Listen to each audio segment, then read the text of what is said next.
So today what I'm going to discuss is have got, has got, అలాగే have, has, వీటి మధ్య ఉన్న difference ఏంటి అని నేను చెప్పబోతున్నాను friends.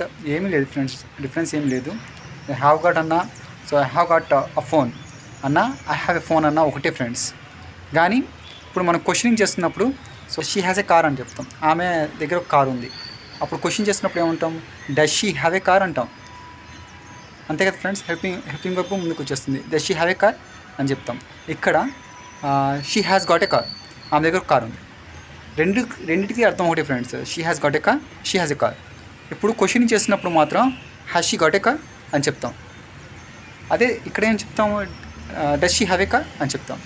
Has she got a car, అది మాత్రం మైండ్లో పెట్టుకోండి ఫ్రెండ్స్, గుర్తుపెట్టుకోండి. ఇలా సెంటెన్స్ అనేది క్వశ్చనింగ్ చేసినప్పుడు మాత్రం దాన్ని గుర్తుపెట్టుకోవాలి friends. He has got a bike, has he got a bike, he has a bike.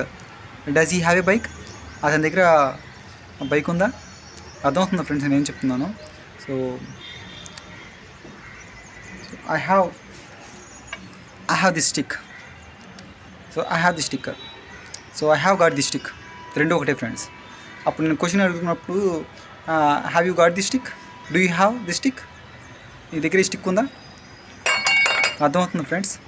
I hope you must have liked this video. If you are new here, please subscribe my YouTube channel so that we can upload more videos.